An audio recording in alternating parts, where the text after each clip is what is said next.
YouTube is the largest video hosting site to ever exist, so you would assume their UI has to be immaculate. Surely a few $100,000 of the $30 to $200 billion net worth would be nothing to Big Brother Google to make the website more usable to its more than 2.5 billion users worldwide. And, well, they did exactly that. They made everything all nice and neatly organized. Nothing wrong at all on the PC version. But the mobile version is a bit more... Oh, hell no, man. What the fuck, man? strange. Right, let's get to the drawing board. The most important part of any website is its homepage, and I'm glad to say the YouTube mobile app did it almost completely wrong. I mean, look at how these videos are presented. Who thought it was a good idea to put the title of the video to the right side of the thumbnail and organize the entire thing in this horizontal layout? The thumbnail is tiny and the text runs off the page. Look, even the time posting doesn't fit on the space they've given it. I'm gonna make one single change here that will fix pretty all the problems we're having here. Let's make it so that the videos are presented in a vertical fashion instead, with the thumbnail on the top and the title below it. You know, just how the desktop version of YouTube does it. Sure, we're showing relatively fewer videos in the same amount of space here, but I think it's safe to say that I'd rather know what videos are actually and sacrifice the screen space instead of having a whole jambalaya of random videos of which the titles are only half on the screen. Okay, now let's go watch a video. Oh, wow. This video UI is really bad. Like, I've seen more complaints about it online than I've seen cat videos kind of bad. There's just way too many things on screen here. I mean, you can barely even see the video behind all these options YouTube is giving you to like, dislike, comment, share, remix, more, etc., etc. Let's just simplify everything. Move all these buttons down to the bottom left here where the pause button is, remove the text descriptors below them, and get rid of the remix button because who actually uses the remix button? And let's take the pause button and put it right in the middle of the screen here, since it's the standard place for a pause button to be on a video player. Let's re-add the forward and back 10-second buttons in as well, since it's actually a pretty useful feature in case the video gets boring. Okay, now for when you bring the comment section up.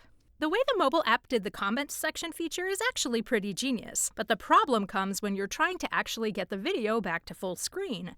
I mean, how do you close out of this comment section? Oh, it's this X button here at the top. Let me just... Oh. That closed the whole video. Let me just get back to where I was. Oh, it's this X button at the top right of the screen. I get it now. See how confusing it is? Why can't I just leave a comment on this video and tap the video to put the comments away instead? It's so much more intuitive than these duplicate X buttons we have here at the top. Well, anyway, now that I've clicked off the video and back to the homepage, might as well see if there's anything else to fix here. The section below the video shows all the stats, title, and creator of the video, which is completely fine. I think the only issue I have here is the fact that the comments section shows the top comment, instead of an actual typing box for the user to type a comment. I think it might be more convenient for this limited space to have an input entry field for the user so they can bring up their keyboard and type a comment without having to open a whole other page. Maybe there could be a setting where you could choose whether you want an input field here or a top comment. Also, let's tweak the subscribe button so it's the nice YouTube red it was before instead of white. And let's just ignore this bar here. There were some ideas here, but they didn't really work out. I think the way the original did it was fine as it was. Now on to the comments. I think the main issue the comment section has isn't actually the layout, but how it displays replies to main comments. See, at the moment, the comments, when you click on this replies button, you're brought to a whole new page of replies that's completely separate from the rest of the comments. And you have to click this back arrow, or this X button, to get out of it. This is all a bit confusing, so instead, let's just make it so the replies are a drop-down menu in the main comments section without opening a new page like this. We can sticky the main comment to its original position so you don't lose the option to sheath the replies if you scroll down too far. And let's sticky an add comment input field at the bottom here as well. Okay, now for the comment section of a live stream, the chat. Honestly, the YouTube chat isn't that bad. I think it kind of implodes when there's a bunch of people and bots just spamming huge messages into it like this. But I can see how this can work.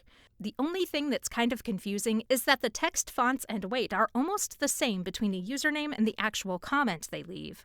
Maybe differentiate the two text weights a little more? The thing about YouTube is that it was made as a long-form video website. This was all fine and good until TikTok came along and seemingly made every other social media platform want to do short form as well. Instagram Reels, Facebook Shorts, and YouTube Shorts. Thing is, we gotta remember what our primary business is here, YouTube. Long-form videos. Shorts are great and all, but they're certainly not worthy of a whole tab on the bottom here, are they? I mean, Instagram did this exact same thing with Instagram Reels by literally replacing the Create button with it. And it was the most atrocious UI decision that was probably ever made. How about we get rid of this Shorts tab and replace it with the Explore function that's all crammed up in the top up here, down to the bottom where it belongs. And put the Shorts into a horizontal scroller section a few videos down the page. Clicking on a short brings you to a short form feed anyways, so this will function the exact same as the Shorts button from before. And let's put an X button at the top right here in case anyone wants to get rid of the short form section entirely. More customizability is always better. Oh, and one more thing, who thought it was a good idea for the literal first thing that you see on the homepage be an ad? Like, we really shouldn't have this here. Could we just get rid of it? Unless, of course, they paid a whole lot of money, then who cares about the user experience anymore? Oh, and wait. Just because we replaced the Shorts section with the Explore section doesn't mean the Explore section is devoid of problems either. The Explore section before as just a simple side navbar. Forced to become because the Shorts section had taken up its place at the bottom of the screen. Now that we put the Explore section back in its rightful place, we need to change this existing Explore section navbar too. Wouldn't make too much sense if you clicked the Explore button on the bottom here and a side navbar popped up, would it? Thing is, we can't just take what's on the side navbar and put it into another main page. That would look like a gigantic waste of space. So instead, we're going to make up a whole new page. Let's take all the category labels on the left sidebar here and make them buttons laid out horizontally at the top of the screen. Then let's just use the homepage format we used before for this Explore section layout, with videos presented vertically with title below the thumbnail, instead of before where the trending page was this weird subpage that had more subpages categories in it. This is way too confusing. It's like a whole labyrinth in here. And films? We have films on YouTube? I didn't know that. Anyways, let's conform this section to the homepage section layout so it doesn't get too confusing for the users. Buttons on top, and videos presented in the vertical format. Title on bottom of thumbnail as well. Just like the old version, except let's round out the thumbnails since YouTube seems to be hopping on that rounded corners fad. Okay, now let's move horizontally across all these buttons and fix what we can, starting with the Shorts tab. Before, the Shorts tab, not the Shorts feed, was in your subscriptions box where you had to click through a whole menu to get to them. Honestly, this is pretty annoying since you have to click through two separate buttons to get to it. But now that we've removed the Shorts tab entirely and replaced it with the Explore tab, I think we can make the Shorts section that appeared before in the subscription tab appear here in the Explore tab like this. I'm kinda hesitant to put the subscribed channels bar in here since this is the Explore tab and not the subscribe tab. But the good part about this is that if you really wanted to, you could just jam the bar above the filter bar and move everything down.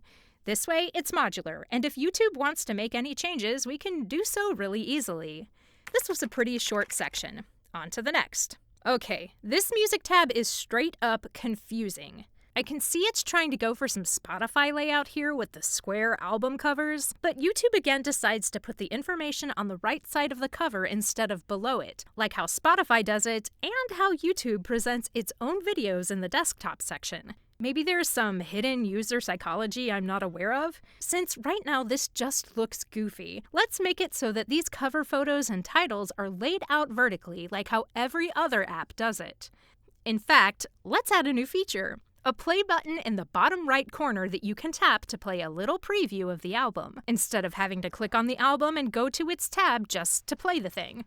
Back at the top, this feature cover is weirdly designed. I get the whole aesthetic of text on top of image with a fade, but the way the picture fades makes that bottom section look really awkward. So instead, let's just make it a more modular design like this instead, and replace the simplistic music channel icon with something more in line with the app aesthetic. Cool, that's the homepage of the music section done. Let's go back up to the top now to look at the community section, which is arguably more confusing than the homepage, since I'm not exactly sure what I'm supposed to do here. Community pages are usually channel-specific pages, but even with regular channels, they're not really getting used that much. I don't think it's necessary to divide up these two pages. I might just merge these two sections together and put the community section below the main music page like this.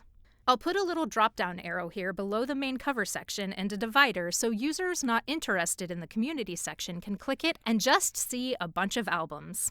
This makes the page a little long, but since the former Home or Community tab bar has been replaced with the category buttons, this will have to do. As for the gaming and news sections, I don't think there's much to say really. Just format those pages the same as the trending and homepage and it'll be fine. Now, let's look at one of the most important bits of the app that you wouldn't expect. The Video Mini Player is a really convenient way to view a video you're already watching while searching for other stuff. Unfortunately, the default of this Video Mini Player completely covers up the search bar. I'm really not even sure what to say about this. I get that you can move the Mini Player to other corners of the screen by swiping your finger on it, which is a great feature. Oh, actually, looks like they got rid of that in the new update. Now you can't even do that. Seems like the only time the mini player ever moves is when you somehow manage to squeeze your finger into the search bar. Now it's at the bottom right. Here's the thing about all of this. Typically, when you have a video playing that's minimized and you're on the YouTube app, you're probably looking for other videos, right? So instead of this mini player being in the app, let's minimize it like it was a few versions ago instead. And make the pause and exit video buttons right there alongside the video, instead of having to click twice on the mini player to make the options show. Now let's take the non-minimized mini player and have it as a feature for all users when they have the app running in the background, and they're on their home screen like this instead. I understand that you're trying to get people to purchase premium YouTube, but removing this mini player from everyone except premium users seems like a bit of a harsh thing to do. Okay, the old version of the subscription tab attempted to jam everything into it. The categories, long-form videos, short-form videos, this slider thing at the top, and this highlight channel feature where you can click on one of those channel profiles and it shows only the videos for that channel. This is a lot of stuff, don't you think? Let's not mention this All button that brings you to a whole other page that displays all of your subscriptions at once on another page. Let's just reformat the entire page like this. It's a bit cleaner and not as cluttered, and as for the channel highlight feature, we can just put a notification bell here on the right side instead, so you don't have to go to a giant other page to enable or disable notifications. I think you could also make this slider a horizontal scroller.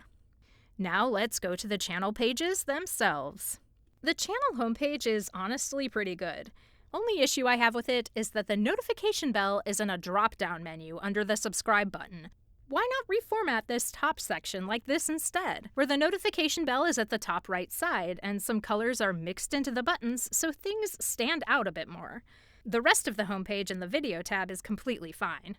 Same thing goes for the short section, except I'm going to make the shorts a little bigger on the screen so we can see the title and the like counter on it, instead of just a screenshot of the short. Live section is alright as well, just revamp it a little bit. I can respect this decision to make the podcasts a different aspect ratio, but there's just so much empty space under this title card. It might be a better idea to just stick to the 16:9 ratio that the videos stick to and make the podcasts the same as well. As for the playlists, it's completely fine. I think the only issue I have with the community tab is the weird layout of the bar right under a community post. I mean, why is there a comment button next to the share button when the comments are literally right below that? Seems a bit unnecessary, so I removed it. You can just click the comment box to go to the comment section now. Maybe add some dividers between the posts as well for clarity purposes? Yeah, I think that's all for this section. Let's try joining a channel membership. Okay, last bit. The main thing with the membership join page is that all the tiers are literal miles away from each other. Look at this. The EMP Squad tier is here at the top right. Cool. Now we have an explanation of all the perks before we can even see the next tier of membership. I think it's neat how you're showing all the perks right from the get-go, but placing the different tiers so far away is just annoying.